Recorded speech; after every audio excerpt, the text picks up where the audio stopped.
It is 7:02. Thank you all for joining us. If you have just joined us in the last minute, my name is Matt Williams, and I am the Business Services Specialist at the Addison Public Library.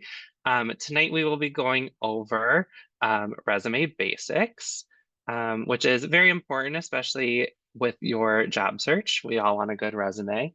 And this holiday season is also a great time to still keep up with your job search. So if you are attending this evening and want to follow along with your resume at home and maybe make adjustments as we're discussing, you are more than welcome to.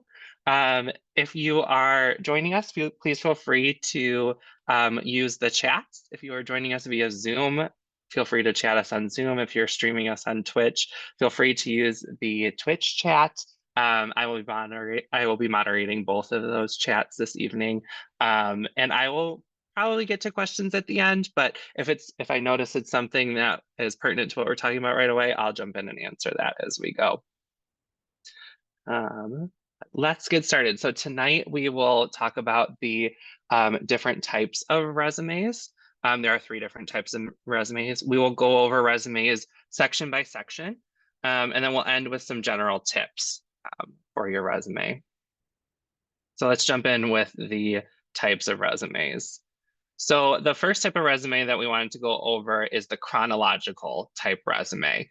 This is the most preferred by employers, I would say, because it goes through your positions in a chronological fashion, like a timeline. So you list your most recent position first, and then go with your second most recent position, third most recent position, so forth, and then so on and so forth.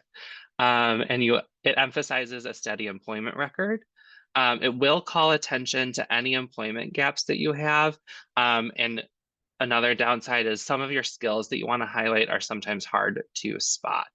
But this type of resume is the best option to show growth and development within your fields, or even within, you could be in different industries, but if you're in a similar position, customer service is a great example. Like you might work retail or at a library or in a factory and you're doing customer service. So those are 3 different types of industries, but if you're progressively showing your customer service skills, this is a great option for that as well. The next type of resume is a functional type of resume, and it focuses on your skills and your strengths. So as opposed to the chronological resume, where it focuses on your career history, functional resume is focused on your skills and your strengths. It is often used by people with career changes. So my example with working in customer service, but in 3 different industries, you may want to use a functional type resume. But it will de-emphasize your work history, and employers may question this. So it's very easy to hide an employment gap in this type of resume, which is why employers don't necessarily like it. But as you can see with this resume, it focuses more on your qualifications and your skills, and then it's a very truncated portion of your employment history. But if we go back to the chronological resume, you can see your work history is very fleshed out. And the third type of resume that we're going to go over is a chronological or a combination type resume, which is just as it sounds. It's a mix of chronological and functional. So it takes what I like to think of as the best parts of both resumes, and really then kind of creates a great combination type. It highlights the strengths by placing It highlights your strengths by placing skills and abilities at the top, followed by a chronological history of your work. So you can see, like, one of the negatives of the chronological was it didn't highlight your skills. And then one of the negatives of the functional was that it truncated your work history. So this combination type resume takes care of both of those. It has your skills at the top with the summary of qualifications, and then your professional highlights or your work history is fleshed out still. There can be a little bit of repetition between these 2 sections, but we recommend to not have a lot of repetition in between those, and we'll talk about why in a second. There is a disadvantage to this, um, is that your work history may fall to the second page of a resume, which it's okay if your resume goes onto a second page, but the farther you go down a resume, when someone is reading it as an employer, you're kind of getting into like what I like to call like a no man's land type of deal, where all this important information that you may have on your second page won't be seen by a recruiter or a hiring manager because of um, just the time that they're going to look at your resume. Okay, so let's go through resume sections. So just a quick question for those in attendance today. How long do you think a person spends looking at a resume when they receive one? Feel free to put it in the chat.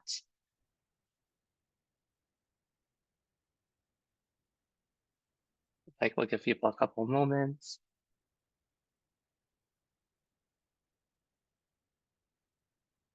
Okay, I'm seeing some answers coming through. It's 5 to 10 seconds, and I would say 10 seconds is on the rarity. I would say it's usually between 5 and 7. When recruiters and hiring managers are first looking at a resume, they are quickly scanning it, and they will make that decision on whether to bring you in for an interview within that 5 to 7 seconds. Or they'll make that decision to like look at your resume and your other documents in greater detail a little later. But they are going to make that quick decision, especially in today's hiring market.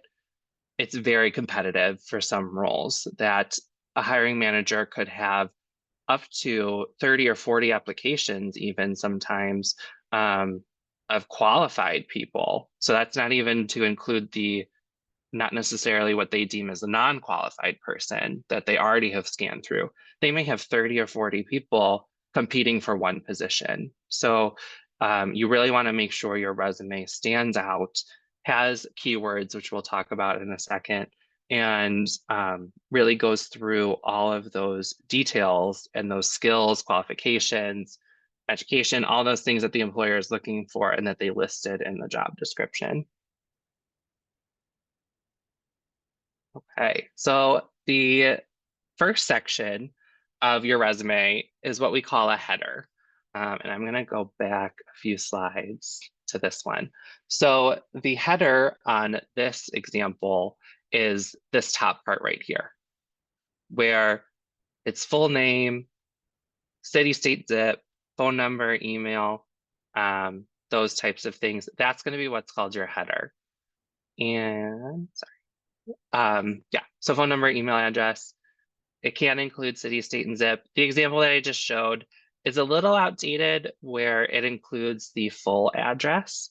I typically recommend just doing city, state, and zip code if you are including it.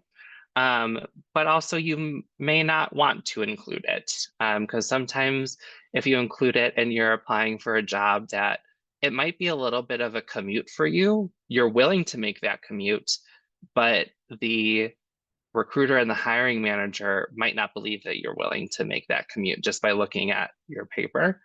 So they might just disregard you just based on how far you may live from that office building you're applying for, or that factory that you want to work at, or something farther distance away.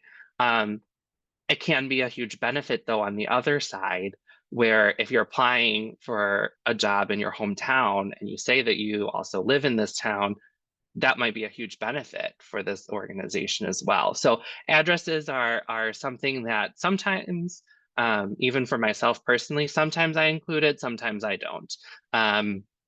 It's all a personal choice. Another thing you may want to include on your resume is maybe a URL to a LinkedIn profile or a website, or even a portfolio, whichever, if you have any of those are great to include. A lot of employers tend to maybe look at those, and those are great places to highlight some other skills and abilities that you bring to the table.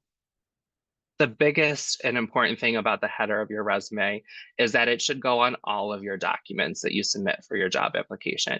You want to keep it consistent between your resume, your cover letter, a reference sheet, any other personal document you might be providing. If you're applying for a graphic design type role and you are providing a paper portfolio, you may want to include your header on some of those documents as well.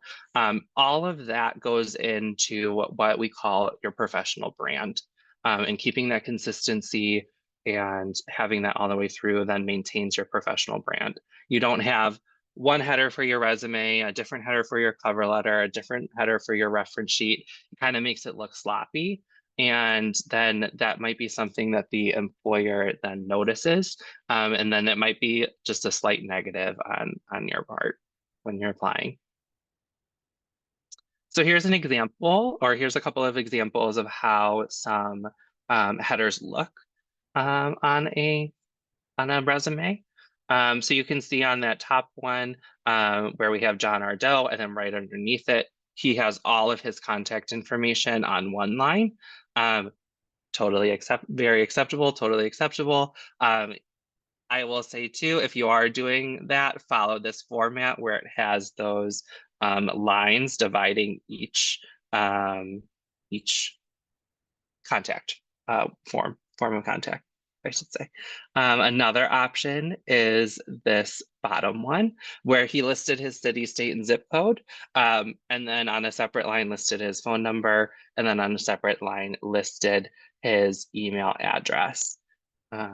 It all depends on how much space you have on your resume is what I like to recommend. If you have a lot of information that you want to include and try to include on that first page, then you would want to kind of stick to that top option because it only takes up 2 lines. But if there's some space you need to fill, just so it kind of completes the first page, using the 4 lines is just as acceptable.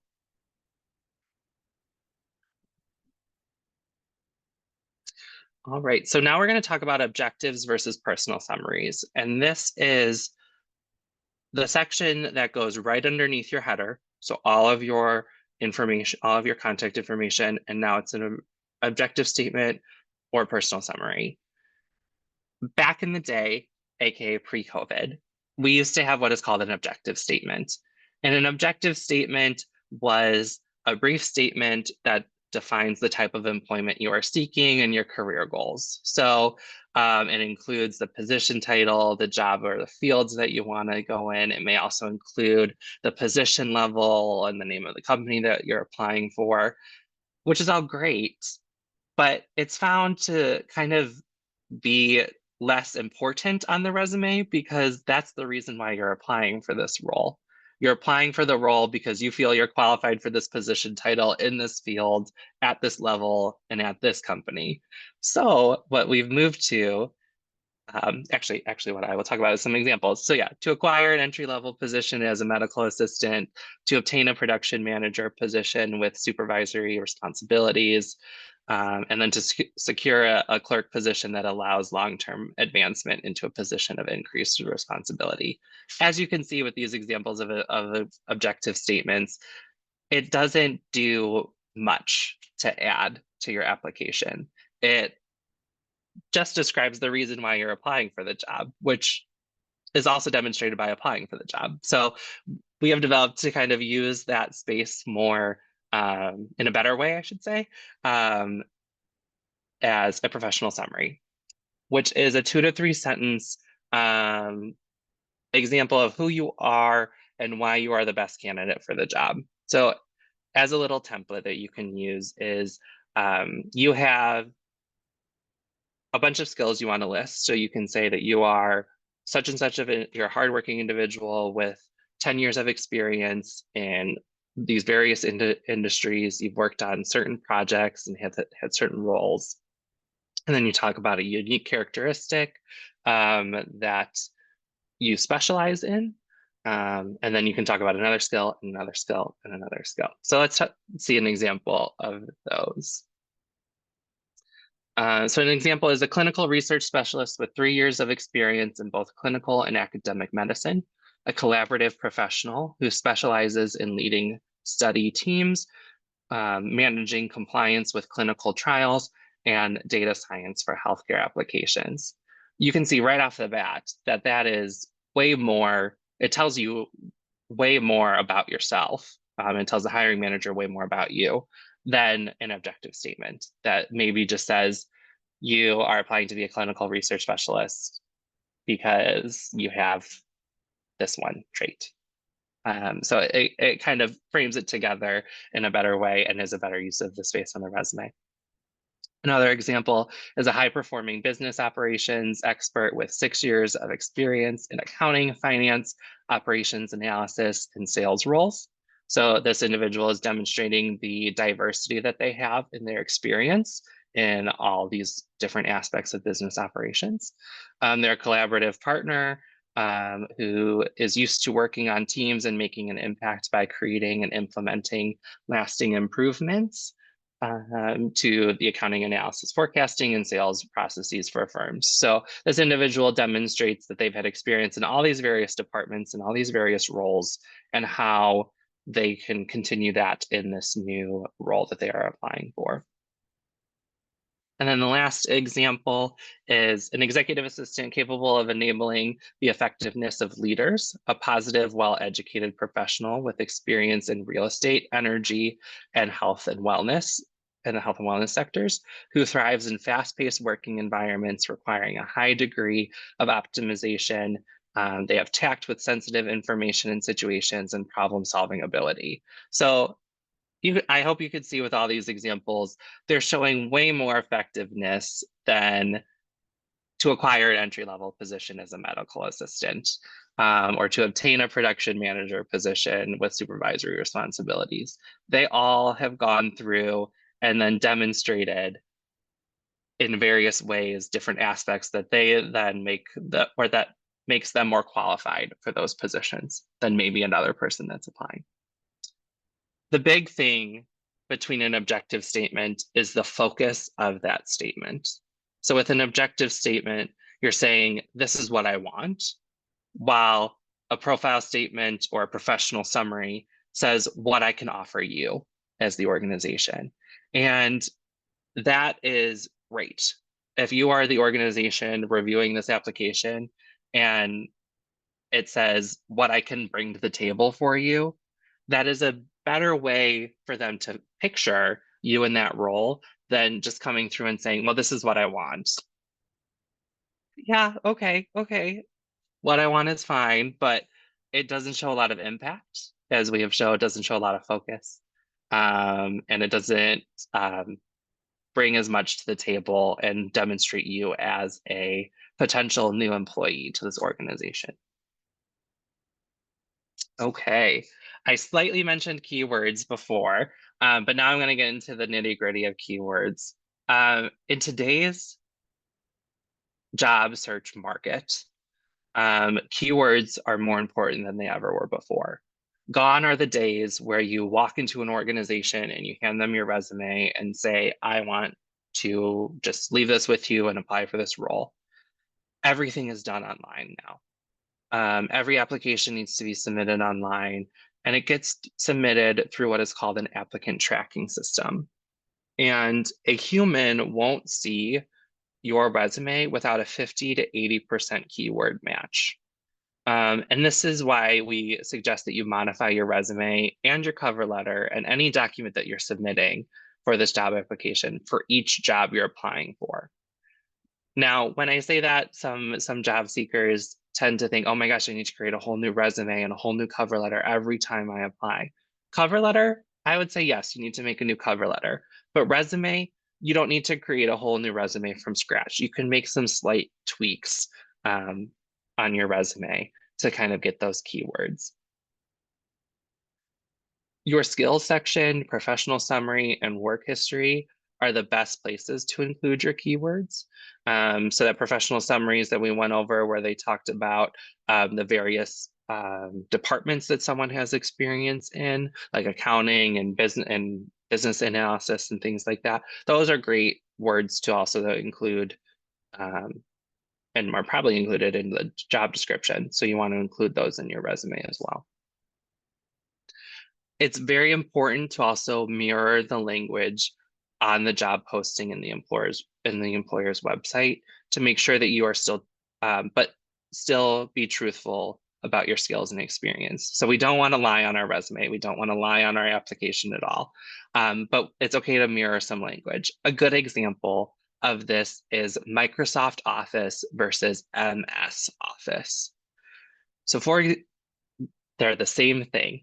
It's just how are the employer or how is the employer describing it in their job description? And sometimes these applicant tracking systems can be very finicky in particular, where if you have Microsoft Office on your resume, but they have their keyword listed as MS Office, it won't connect the two. And it won't then give you that little bump to get you to that 50 to 80% match. So it can be minor things like that. Another good example is sometimes, especially in customer service roles, they may refer to their customer as customer. But for example, as a library, we refer to the people that we serve as patrons or guests. So, and some organizations call them guests. So you want to mirror that language, even though it's the same type of role, same type of thing, but just different languages and nuances to these different organizations. Here are some great places to find some keywords that you might be looking for. One is the company website. So what terms do you consistently see that are reflected on the site? Pay attention to their mission and values. Those are great places where you might find some keywords. The job description is also another great place. I will go over a little tool that I use, which is called a word cloud. And you can plug in the job description into a word cloud software. And then that kind of then will give you a pretty good idea of how those keywords might be, or what those keywords might be. Like I said, some terms might be industry specific. So what terms are specific to the field that you're applying for? Is it a sales position where they're using Salesforce? Is it a library position where we are using patron and shelving and community engagement as our terms? Is it a medical position that you're applying for and you're using some of those medical type technologies? Those kinds of things. And lastly, education might be a good place where you can find some keywords. So does this job require certain degrees and certifications? If it does, list those if you have them, especially when it comes to certifications. If it requires that you are like Six Sigma certified and or like a green belt in Six Sigma, which is usually when you're higher up in an organization, they require those types of trainings and certifications. But it could be something as, do you have your CDL? List, and if you do, list that. Or are you Safe Serve certified if you're going to be working in the kitchen and around food? Those types of certifications are great to list because those are most likely going to be listed as keywords in the applicant tracking system. Okay, so now we're going to talk about skills. So it is very important to identify the skills listed in the job posting and or that are desired within the field and include the ones you have on your resume. And as I mentioned earlier, I tend to use a word cloud generator. There are great websites that you can use called worditout.com or tagcrowd.com. I usually recommend if you type in on Google free word cloud generator, the first one that pops up is a great one. I usually use that one. And what it does and what you can do is you can take that job description from where you found it, the company website, Indeed, Career Builder, any of those sites. You can find that job description and paste it into that word cloud generator. Kind of like what I did here. I took a shelving job here at the library and I put it through our word cloud generator. Now, the more times that a word appeared in that job description, the larger it is in the word cloud. So for example, on this, for example, in this one, materials is most likely going to be a keyword. It's pretty large. Public is going to be another one. Shelf is going to be another one. Library, collection, ability, all of those words are going to be great to include in your resume and your cover letter and any additional documents they may ask for. Sometimes jobs ask for a writing sample if you're going to be working via email with a lot of people. So all of those are great places to include those keywords. Okay, now the next section of our resume. So we went over our header, we went over our professional summary and our objective statement, we went over our professional summary versus our objective statement. Now the next section is education. So you want to include the following as applicable. So if you have any higher degrees of education, whether it's an associate's degree, a bachelor's degree, a master's degree, a PhD, those you want to include. You can also include your honors if you desire, whether it's a magna cum laude or summa cum laude. Those are great to include, especially if you're a recent grad. Those are great to include to show that you excelled in an educational format. You want to list your highest degree obtained. So if you are working on your bachelor's degree, but you have an associate's degree, while you're working on your bachelor's, list your associate's degree. Or if you're working on your associate's, but you have your high school diploma, list your high school diploma on your on your resume. As you're working through these programs, you can list them. Like once you start the program, you can list it. So for the example of high school and associate's degree, list that you have completed your high school diploma, and then you can list your associate's degree as a expected graduation, and then you can list your graduation date. And that's the same for all levels of education. So as you're working on a higher level of education, you can list an expected graduation date, but you still do want to list your currently highest degree obtained. You also want to include professional certificates, licenses, any training courses you did that are applicable to the job you are applying for. So like I had mentioned earlier, Six Sigma, Green Belt training, Safe Serve training, any CDL courses that you took, all of those are great to list if they apply to the job you're applying for. You can also add any PE certification. For our finance example earlier, if they took this internal auditor training, those are great examples as well to include. And those are also great places to include some keywords that you may have, because they may have auditor as a keyword or certification as a keyword. So here's an example of how you can list your education and your credentials. So you can see that this individual went to Concordia University, and they have a Master of Arts in Teaching. They graduated summa cum laude, and they have this professional educator license. And then they listed their bachelor's as well. One thing I do want to include that I forgot to mention earlier are graduation dates. That is a big question depending on where you are in your career. I usually recommend if you have not, or if you have completed that degree within 4 years or less, you can list your graduation date. If it's been greater than 4 or 5 years, you may want to take that date off. Just like this example here, they still have obtained these degrees, but they may have obtained them in 2014. That is 10 years ago at this point.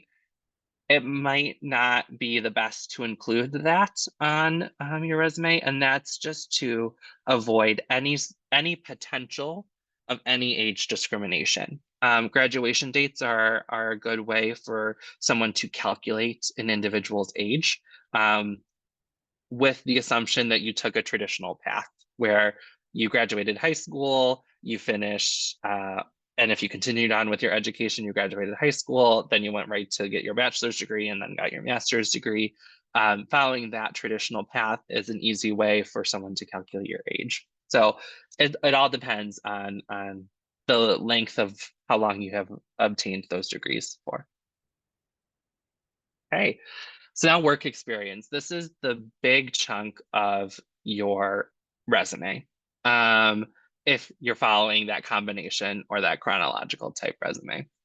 You want to include the company name and the location, so the city and the state of that, the job title that you had, the dates that you were employed there. At a minimum, you want to include the years. If you can include the month and the year that you were there, great. But at minimum, you would want the years. So I worked there from 2014 to 2017. Um, or if I knew the months, I worked there from May of 2014 to May of 2017. Great to include. You don't have to include the specific dates where you then, I started on May 21st of 2014 and worked until May 13th of 2017. You don't need to include those, just month and year is great, years at a minimum. And you want to include any roles and responsibilities that you had in that job. So that could be any supervisory roles or any day-to-day tasks that you did. If you have your job description from those jobs, those are great places to start and to list those roles and responsibilities. You want to have an action word to start all of your bullet points. So that's going to be a verb. You're going to want a verb to start. I'll go over this again in a second, but for any previous positions, your action verbs or your action words or your action verbs at the beginning of each bullet point are going to be at or in the past tense. If it's a job that you currently have and you're currently working, those verbs can be in the present tense. And typically resumes only go back 10 years. Now, if you have been working at a job for more than 10 years and you that's kind of the only job you've had, you've been there 15 plus years now at this point, and it's definitely okay to include because you still have that. Now what do you do about the job that you had previously? If it is applicable to the job that you are applying for now, you can include it, but I would recommend not putting the dates on there because dates of employment are also a great way to figure out someone's age as well. So that's why we also then recommend only going back 10 years because it's harder for an employer to kind of calculate someone's age. Um, Yeah, like I had mentioned, I got ahead of myself. For any previous positions you don't currently hold, all your bullet points are going to be made in the past tense. So for an example, you managed a team of 15 employees, not not manages a team of 15 employees, or just manage a team of 15 employees. Remember to include any volunteer or unpaid work. That all counts as experience. This is volunteer work and unpaid work is a great way to also then, if you're making a career transition, to include that. So if you're volunteering in a field that you want to eventually become employed in, include that volunteer work because then that is direct experience that employer can apply in their mind. And then make sure you are quantifying your experiences whenever possible. So use numbers as much as you can. Like I had mentioned earlier, using your job description is a great place to see or to remember what you did and to list that on your resume. But it tends to not include any numbers of what you did. If I'm looking at it as a potential employer and I'm not too familiar with that job that you had and that I'm going through and seeing if it's applicable, it's going to be hard for me to understand that. But with a number, it's easier for me to grasp my mind around that. And lots of employers tend to say also put a number to it if you can.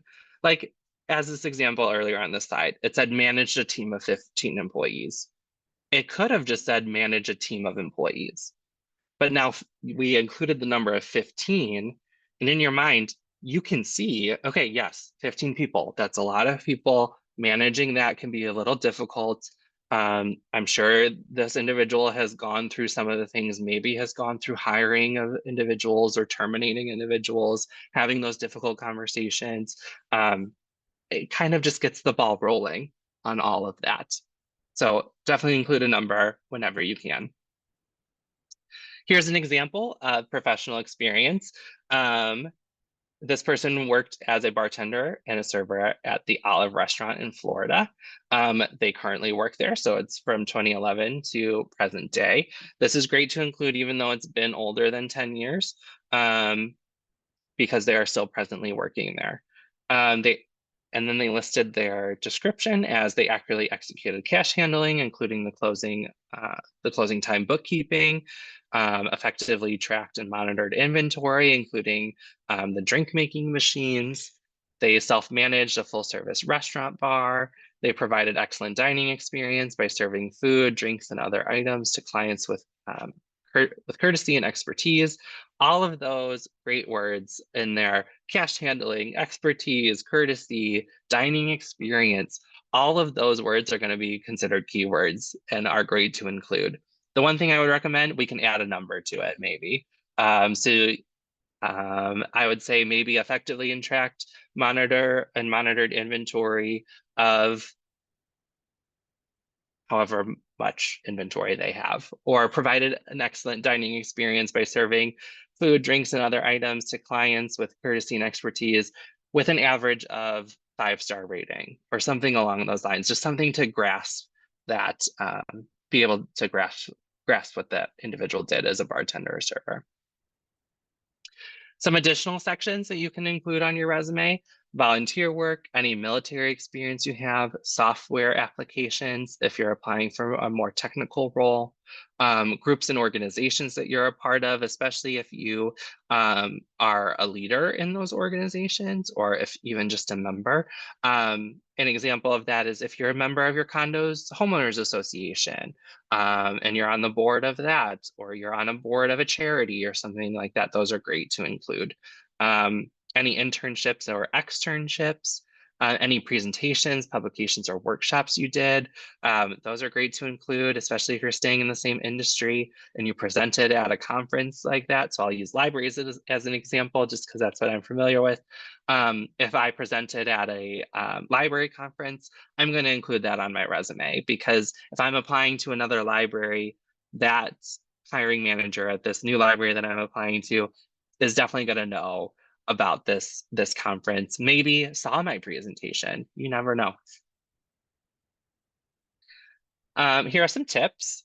Resumes can be longer than a page, but 3 to 4 pages is too many. If Bill Gates had a resume, he would not have a 3 to 4 page resume. So definitely keep it to 1 to 2 pages. Be careful of that no man's land though on that second page. You want to include all of the important information that you want to convey to this potential new employer on that first page, because they're only going to look at it from 5 to 10 seconds, or 5 to 7 seconds. Just as a reminder, resumes only go back 10 years. Resumes versus a job application. So resumes, we've gone over a lot tonight. Your job application is a legal document, so that if they were requesting you list your jobs for the last 20 years, if you have it, list it. Definitely you want to remain truthful on all of your documents. It is possible that you can get fired for lying on your job application. A good example of this, I forget the organization, but someone had lied on their organization. They had worked there for 6 years.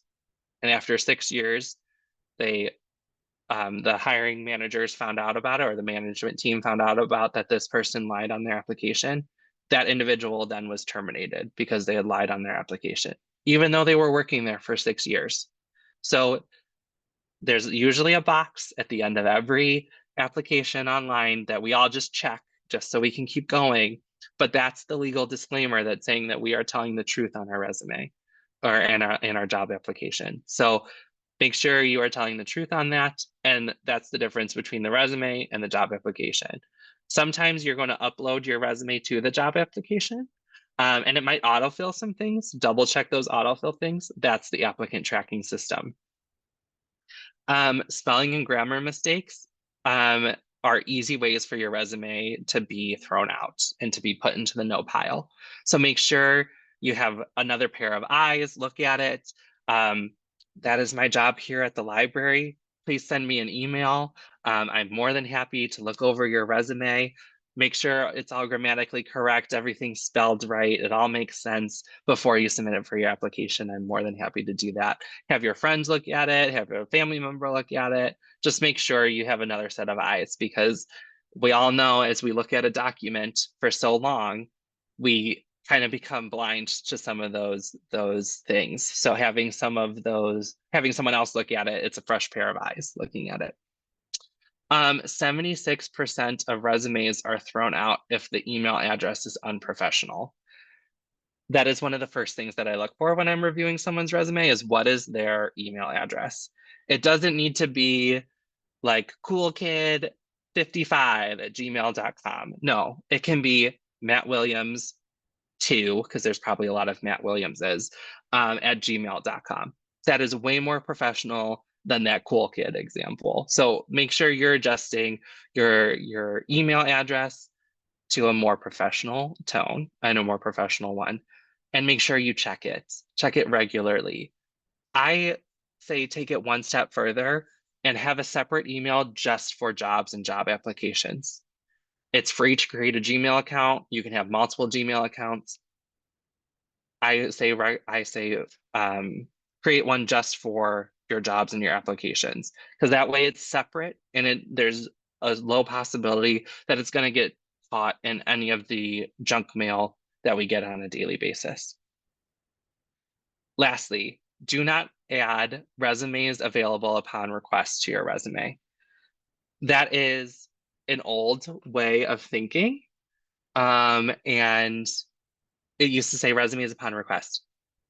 If your future employer requests references, supply references, have at least 3 references available and on hand to you. It can be coworkers that you have, it can be previous managers you have, it can be a personal reference sometimes to someone that can speak to your character. All of those types of things are great examples of references. I tend to suggest that you also, to try not to burn bridges if you're leaving a job, and at least have someone from your previous employer. If it's your former manager, that is the best example that you can get. But if it's a former coworker as you're leaving, that is great too. Just someone who can speak to how you were at your previous employer, because the employer that you're applying to is going to want to know how you were at your previous employer. So we've come to the end. Um, I will have a slide for questions in a second, but I just wanted to talk about some upcoming workshops that we're having. On January 6th, we are going to be doing virtual resume reviews. So we went over everything to know about resumes tonight. You can work on your resume for the next couple of weeks through the holidays. And then on January 6th, you can join us again on Zoom. Register at addisonlibrary.org/events to then have it reviewed by myself and one of our partner organizations, the People Resource Center. We are both going to be on there on Zoom to help virtually review resumes, and then you can make the changes as we are going through your resume as well. So that's why we're doing it virtually. That's going to be on Monday, January 6th from 10 a.m. to 12 p.m. And on Friday, January 10th, I'm going to be going over cover letter basics from 10 a.m. to 12 p.m. So we talked about resumes tonight. You're going to fix your resume up. Great. It's going to be reviewed on the 6th. Join us on the 10th to get your cover letter all together, and we'll go over all the parts of a cover letter.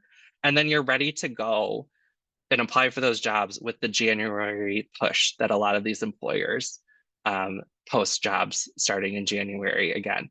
And that's for the main reason is employers, their fiscal years are ending in December, and January starts their new fiscal year, which means now they have a hiring budget, and they now have a better understanding of how much money they can offer someone and all of those great things, how much they can offer in benefits and all that good stuff.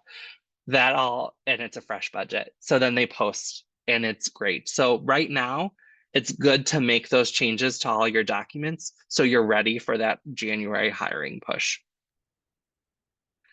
thank you all for attending this evening. We have about 15 minutes for questions. But if there are no questions, well, we can end a little earlier so you can all get working on your resumes. But if you have any questions, please feel free to put them in the chat. I will be taking a look at that real quick. But I'm checking our chat on Twitch as well. Thank you so much for all the comments as you're coming through.